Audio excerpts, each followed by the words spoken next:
Monique, spectatrice de la chaîne, m'a demandé s'il était possible de jeter un œil au ciel de naissance d'un acteur français qui nous a quittés malheureusement, mais qui a marqué le cinéma, surtout le cinéma populaire français, mais pas seulement, également le cinéma d'auteur plutôt à ses débuts.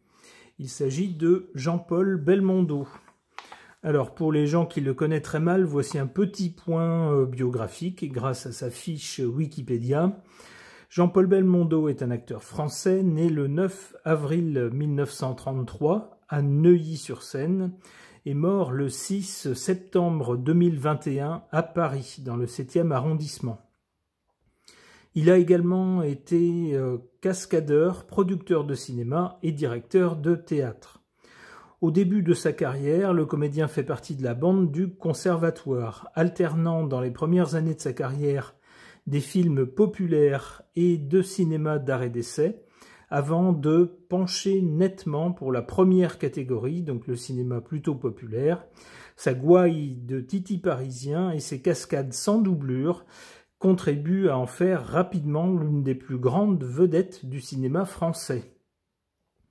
Entre 1969 et 1982, il a joué à 4 reprises dans le film le plus vu de l'année en France. Le Cerveau en 1969, Peur sur la ville en 1975, L'Animal en 1977 et L'As des As en 1982. On nous dit qu'il a tourné sous la direction de grands réalisateurs français tels que Alain Resnais, Louis Malle, Philippe de Broca, Henri Verneuil, Jean-Luc Godard, Claude Chabrol, François Truffaut, Claude Sautet, Jean-Pierre Melville, Claude Lelouch, Jean-Paul Rapneau, Georges Lautner, Gérard Houry, Claude Zidi, Jacques Deray ou encore Alexandre Arcadi, ainsi qu'avec quelques réalisateurs étrangers comme Vittorio De Sica, Mauro Bolognini ou Peter Brook. Un grand nombre de ces films sont devenus des classiques du cinéma français, comme À bout de souffle en 1960, Léon Morin prêtre en 1961, Un singe en hiver en 1962, L'homme de Rio en 1964, 100 000 $ au soleil en 1964, Pierrot le Fou en 1965, Borsalino en 1970, Le Casse en 1971, Le Magnifique en 1973 ou Le Professionnel en 1981. À partir du milieu des années 80, ces films attirent moins de spectateurs, tandis que la critique ne l'épargne pas. Il est moins présent au cinéma, mais obtient cependant en 1989 le César du meilleur acteur pour son rôle dans Itinéraire d'un enfant gâté, une distinction qu'il ne viendra pas chercher. Il se consacre surtout au théâtre et acquiert en 1991 le Théâtre des Variétés, qu'il revendra en 2004. Au début des années 2000, un accident de santé le contraint à se retirer du cinéma et des planches, si l'on accepte le film Un homme et son chien, sorti en 2008. Pour l'ensemble de sa carrière, il a reçu une palme d'honneur au cours du Festival de Cannes de 2011, puis un hommage lors de la cérémonie des Césars de 2017. Alors, qu'est-ce qu'on nous dit sur ses débuts, sur ses origines? Alors, je ne vais pas vous relire toute sa fiche Wikipédia qui fait 15 pages, mais ça permet parfois de prendre conscience de certaines choses. Donc on nous dit le concernant qu'il est le deuxième de 3 enfants de Paul Belmondo, un sculpteur français de renom, d'origine piémontaise et sicilienne, et de Madeleine Reynaud-Richard, une artiste peintre. Donc ses parents se sont rencontrés à l'école des Beaux-Arts.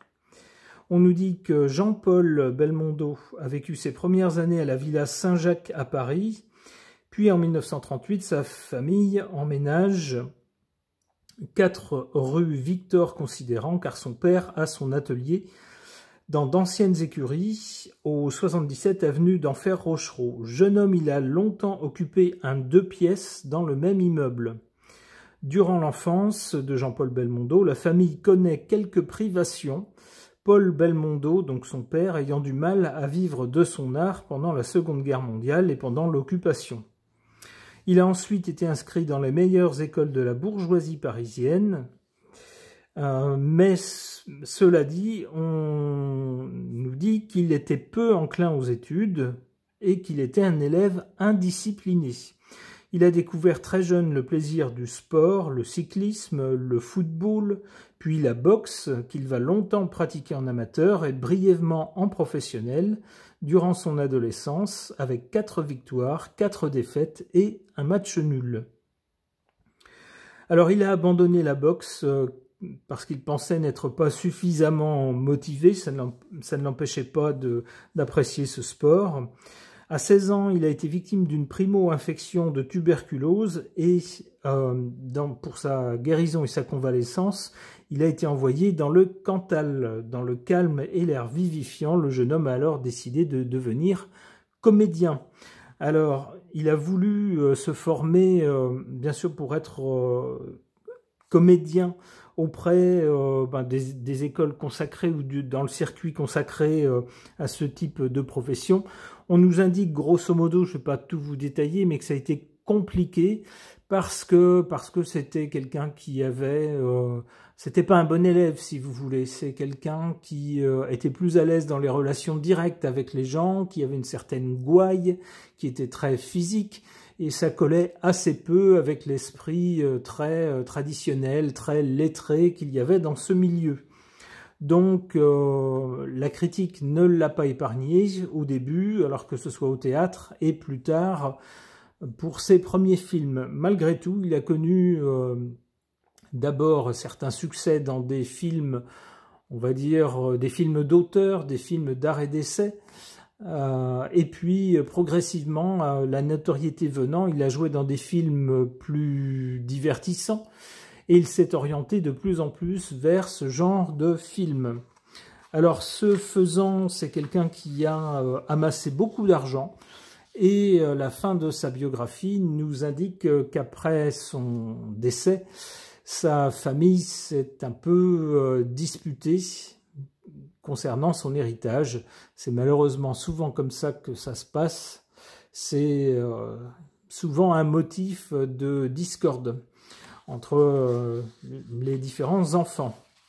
Des enfants, il en a eu, puisque c'est quelqu'un qui a connu de grands succès auprès de ces dames. On lui connaît 6 liaisons officielles. Alors peut-être plus, on ne sait pas. En tout cas, officiellement, il a connu 6 couples différents. Alors maintenant, qu'est-ce que son ciel de naissance peut nous dire de cette personnalité? Si on regarde le ciel au jour, à l'heure et à l'endroit où il est né, on aurait vu ça. Qu'est-ce qu'on y voit? On y voit le soleil dans le signe du bélier, le signe peut-être le plus énergique de tout le zodiaque, le plus direct aussi, souvent d'une franchise brutale. Le bélier aime dépenser son énergie, il aime la nouveauté, c'est un signe assez très actif, même hyperactif on pourrait dire, qui souvent est associé à des métiers tels que on pourrait dire les métiers en uniforme, par exemple militaire, par exemple policier, ça peut être ces choses-là, des métiers sportifs aussi où il faut se dépenser physiquement. Donc on est assez en accord avec ce que nous dit sa biographie. On voit ici que ce soleil en bélier est en conjonction avec 2 planètes. Alors d'abord Uranus qui est la planète de l'originalité, mais aussi de tout ce qu'il y a de plus personnel. Là où se trouve Uranus, on fait les choses à sa façon, on refuse de suivre les autres, on trace son propre chemin de façon originale. Et bien ici, cette planète est associée à son soleil, d'où une personnalité haute en couleurs, sans doute quelqu'un qui n'aimait pas suivre le troupeau. On y voit également Vénus, la planète non seulement de l'argent, mais également des sentiments, également du sens du beau, de ce qui est agréable à entendre, à toucher, à goûter, à voir.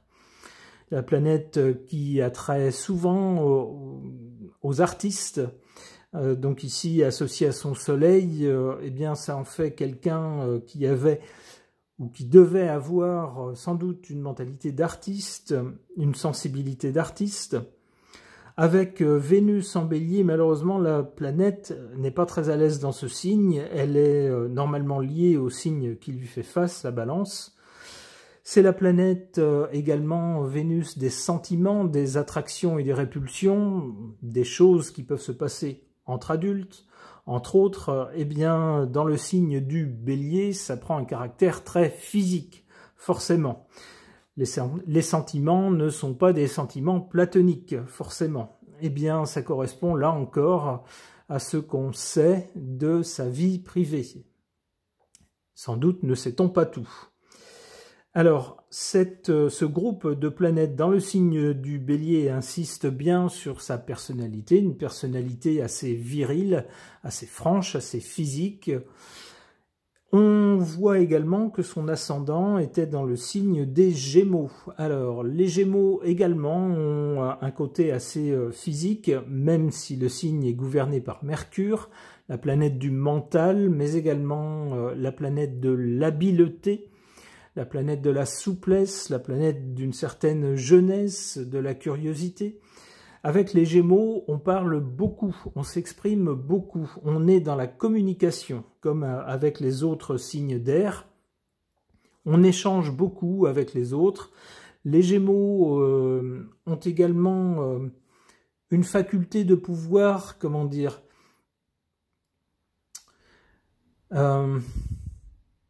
soutenir deux points de vue qui sont différents, voire parfois opposés. On a la capacité de se mettre à la place de l'autre, voire parfois de mimer l'autre, de se glisser dans la peau d'un autre personnage, suivant les personnes auxquelles on a affaire. On sait d'instinct comment faire pour séduire, comment faire pour dire ce que la personne a envie d'entendre, par exemple.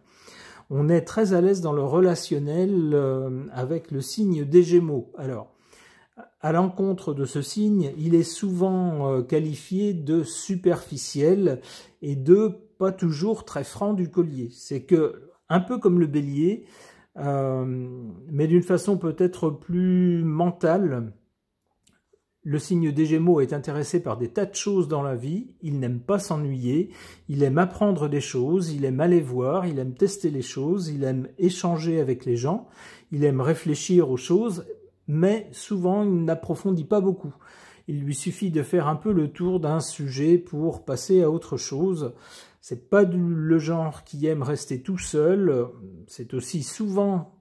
Alors, pas toujours, c'est à nuancer suivant les cas, mais du fait que ce signe a une habileté à échanger avec les autres, souvent un physique assez gracieux, assez fin, assez dynamique, en même temps qu'assez souple, eh bien, souvent, c'est quelqu'un qui séduit beaucoup. Alors, après, comment est-ce que c'est vécu? Ça dépend de la personne.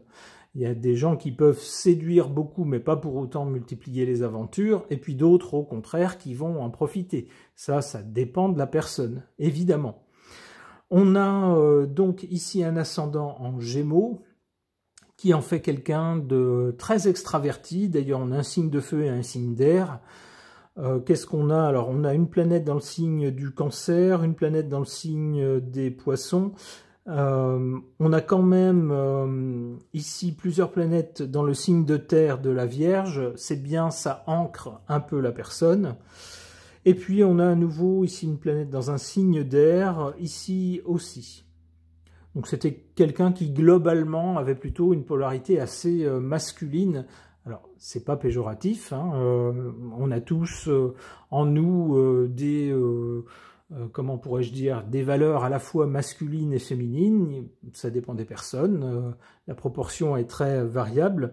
Ici, on a plutôt quelqu'un d'assez assez rentre-dedans, assez masculin, assez franc, assez direct.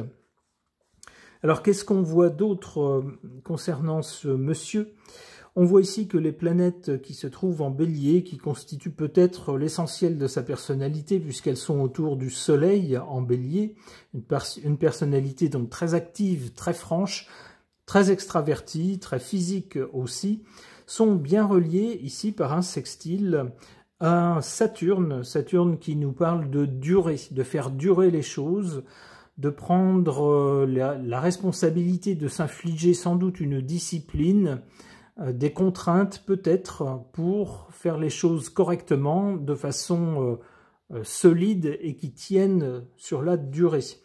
Et cette planète, Saturne, alors qui n'est pas toujours... qui est diversement appréciée parce que c'est jamais une bonne surprise de devoir accepter certaines contraintes, de se soumettre à une discipline, c'est pas ce qu'il y a de plus joyeux dans la vie, mais il y a toujours un moment où il faut le faire. Ici, cette planète, Saturne, est au milieu du ciel, dans le ciel de naissance de Monsieur Belmondo. Le milieu du ciel, c'est l'endroit vers lequel on va dans la vie. On est parti de ce point-là, le fond du ciel, et on va vers le milieu du ciel.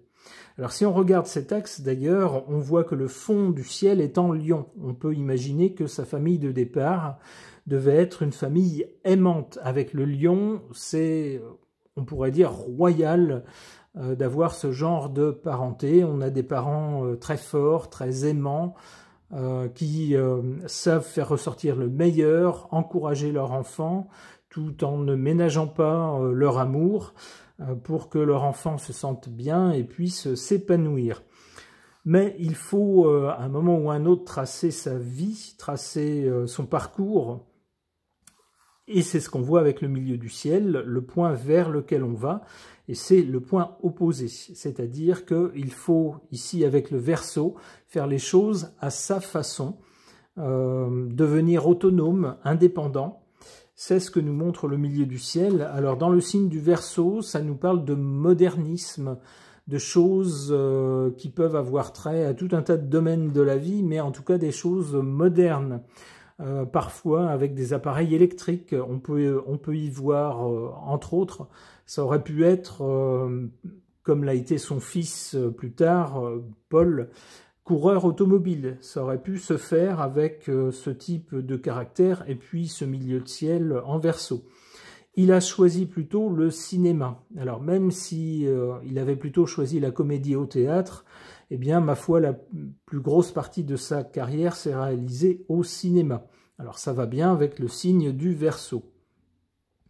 Saturne, ici près du milieu du ciel, si cette planète s'entend bien avec le Soleil et qui semble nous montrer pour ce monsieur eh bien, des projets ici, puisqu'on est en 11, qui tiennent sur la durée ou qui se développent dans le temps avec Saturne.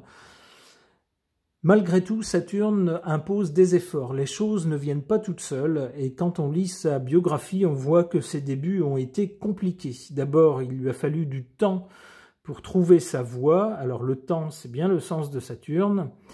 Ensuite, lorsqu'il a voulu prendre des cours de théâtre, grosso modo, on lui a dit qu'il n'avait ni le profil physique ni la personnalité qui convenait et que donc, on a commencé par lui dire qu'il ne serait jamais un grand acteur, qu'il serait de toute façon confiné au second rôle, mais il a persévéré, malgré tout, il n'a pas lâché prise, il ne s'est pas laissé démoraliser par ses critiques. Le signe de la persévérance, c'est bien Saturne, ici, en bon aspect au Soleil. Et il a eu raison, puisqu'il est devenu une grande vedette du cinéma français. Qu'est-ce qu'on voit d'autre dans ce ciel de naissance ? On voit ici dans la maison 2, la maison 2, c'est la maison des, alors soit de l'argent qu'on gagne et de la façon dont on le gère, ça peut être aussi les propriétés qu'on a, les propriétés foncières, les bâtiments, les terres, etc. Tout ce qu'on a gagné, tout ce qu'on a acheté, mais également les dons qu'on possède dans notre personnalité et la façon dont on les gère. On trouve ici Pluton. Pluton est un symbole de richesse, mais de richesse plutôt souterraine. Alors soit des choses qui ne se voient pas, ou soit des choses qui sont liées à la mort, avec Pluton. Et ici, en plus, cette planète est dans le signe du Cancer, qui nous parle de tradition, de choses familiales. Et on voit que cette planète, Pluton, est malheureusement mal reliée à son soleil. Eh bien, c'est ce que je vous disais par rapport à sa biographie. Sa biographie nous dit bien qu'après son décès, eh bien, ses enfants se sont déchirés, voire se sont attaqués les uns les autres à coups de procédure par rapport à son héritage, tout le monde voulant une part, tout le monde étant un peu gourmand et voulant une part du gâteau. Pluton, dans le signe du Cancer, peut nous indiquer également que c'est quelqu'un qui a su, au-delà de sa personnalité qui semblait assez frivole, assez superficielle, assez hyperactif, eh bien c'est quelqu'un qui a malgré tout su gérer l'argent qu'il a gagné de façon à le faire fructifier et à le faire durer. Avec Pluton en maison 2, c'est plutôt un symbole d'enrichissement. Mais, comme je vous le disais à l'instant, avec Pluton, il y a toujours une idée de transformation, de quelque chose qui vient après, quelque chose d'invisible possiblement, de mort aussi ou de passage vers autre chose. Eh bien malheureusement, sa fortune a causé un peu le malheur de ses enfants. Alors qu'est-ce qu'on voit d'autre dans ce ciel de naissance? La lune qui représente la sensibilité de Monsieur Belmondo. Ce qu'on voit des gens, c'est pas toujours la façon dont eux, ils se voient à l'intérieur, ce qu'ils ressentent. Ici, ce monsieur avait, dans son ciel de naissance, la lune se trouvait dans le signe de la Balance. Ça nous donne quelqu'un d'a priori sensible aux autres. Avec la Balance, tout se fait par rapport aux autres. On essaye de trouver un équilibre en soi, un juste milieu entre ce que nous on veut et ce que les autres veulent. On essaye également de trouver une voie pacifique entre soi et les autres. C'est ce que nous indique cette lune ici en Balance. Alors une lune ici qui est en opposition directe à Mercure. Alors ça nous donne quoi? Bon, c'est pas très grave, ce sont deux planètes qui sont très rapides dans le ciel, donc elles ont moins d'impact que des planètes très lourdes. Eh bien, on a avec Mercure le mental, les réflexes, la mémoire, l'adresse, la présence d'esprit, la façon de parler également, de communiquer, d'échanger, la façon d'analyser les choses, bref, tout le mental.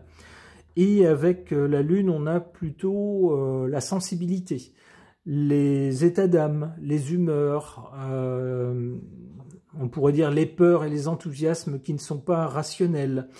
Chez ce monsieur, les deux n'étaient pas en accord. Alors on peut penser à quelqu'un qui peut-être, à certains moments, était étourdi. C'est souvent le cas lorsque ces deux planètes sont en opposition ou en carré. On est étourdi parce que, au lieu de penser rationnellement à telle chose et à faire les choses dans tel ordre, avec telle logique, ce qui relève de Mercure, eh bien, on a des rêveries ou des pensées parasites ou des états d'âme qui viennent parasiter l'action et nous faire n'importe quoi. Alors, ça peut être ça. Ça peut être des problèmes de mémoire aussi, c'est possible. Alors, je ne connais pas suffisamment la vie de ce monsieur au niveau personnel pour savoir si c'était vrai ou pas. En tout cas, on peut avoir une action logique, le comportement logique parasité par ce qu'on ressent, par ses états d'âme, par exemple. Alors, on l'a vu par rapport à la remise de prix, par exemple, le concernant. À chaque fois que des autorités officielles ont voulu lui remettre un prix, des prix décernés par les critiques, eh bien, ce monsieur a eu un mouvement d'humeur et a fait savoir, alors soit il allait chercher le prix quand même, mais il faisait comprendre que pour lui, c'était pas le plus important. Pour lui, le plus important, c'était le succès populaire, et les critiques, ça l'intéressait pas, ou du moins, leur avis l'intéressait moins. Soit, parfois, carrément, il est arrivé qu'il n'aille pas chercher son prix, histoire de dire, votre prix, pour moi, ça ne vaut rien. Voilà, donc on le voit ici, avec un comportement qui normalement serait logique, un comportement, une idée de la relation avec les autres, eh bien parasité par des mouvements d'humeur, par des états d'âme qui empêchent, on pourrait dire, une action logique ou une communication logique, qui brouille la communication. Alors, qu'est-ce qu'on voit d'autre? On voit ici en maison 4, qui est plutôt la maison du foyer. On voit en Vierge, dans le signe de la Vierge, un signe de terre, on voit ces trois planètes, Mars et une conjonction. Alors, on a une conjonction entre Mars et Neptune, et également une conjonction entre Neptune et Jupiter. Alors, ça nous donne quoi? En Vierge, alors la Vierge est plutôt un signe mental, alors pas que mental, c'est également un signe qui a l'esprit pratique, qui cherche à faire les choses bien, à ne pas trop se mettre en avant. Avec Mars dans ce signe-là, on peut penser que c'est quelqu'un qui, derrière l'image de fanfaron qu'il donnait, l'image de séducteur, l'image d'homme un peu cascadeur, un peu le chéri de ses dames, si vous voulez, eh bien, avec Mars en Vierge, on avait quelqu'un qui sans doute avait à cœur de bien faire son travail, de bien travailler ses rôles. Et puis Mars en Vierge aussi nous indique justement ce côté cascadeur. La Vierge est un signe de terre, un signe ancré. L'action dans ce signe-là se fait en maîtrisant les choses. Le signe de la Vierge cherche à analyser ce qu'il va faire avant d'agir, et d'agir par lui-même. Qu'est-ce qu'on voit également? On voit également Neptune ici conjoint à Jupiter. Alors les deux planètes sont mal placées dans ce signe. Le signe de la Vierge est un signe qui analyse les choses et qui a une portée concrète, qui a une prise concrète sur les choses et les événements. Autant Jupiter que Neptune font un peu confiance à la chance, au côté oh ben on verra bien, sont un peu optimistes sans trop savoir où ils vont. Donc dans ce signe de la Vierge, on peut penser que c'est quelqu'un qui avait un optimisme mesuré. Alors un optimisme quand même, mais un optimisme assez rationnel. On verra bien, oui, mais on fait quand même le nécessaire pour ne pas partir dans tous les sens. Alors cette conjonction Neptune-Jupiter est un gros facteur de chance. L'un apporte des événements inattendus. Avec Neptune, les choses arrivent un peu bizarrement, de façon un peu improbable. Mais attention, les choses apparaissent et disparaissent. Jupiter, lui, en revanche, donne les choses comme si elles étaient tombées du ciel, avec largesse. Là où se trouve Jupiter, eh bien, les choses se développent, s'enrichissent, s'agrandissent, vont au-delà des limites. Alors, conjoint à Neptune, bah, ça va encore plus loin. On va vraiment... on touche vraiment des choses importantes. Alors, il est à noter que ces deux planètes, Jupiter et Neptune, eh bien, on retrouve étrangement des aspects entre ces deux planètes dans tout ce qui a trait à la France, le pays, la France. Si vous faites le thème d'hommes célèbres français, d'hommes politiques par exemple, alors ça peut être des présidents de République par exemple, ou d'autres personnages, mais des personnalités marquantes, ou même le thème de la République française, vous trouverez d'une façon plus importante que dans n'importe quels autres thèmes astro, une récurrence d'aspects entre ces deux planètes qui semblent marquer la France. On ne sait pas pourquoi c'est comme ça, mais c'est juste un constat. Alors le fait qu'on trouve dans le thème astral de ce monsieur une conjonction de ces deux planètes, eh bien rappelle le côté français, justement. Quoi d'autre? Eh bien, on voit, par exemple, ici, ici un trigone entre Mercure qui nous parle du côté mental, mais de l'adresse, et du côté nerveux, réflexe, adresse physique. C'est bien relié ici à Pluton. Pluton, les instincts, les forces cachées. On peut penser justement que ce monsieur...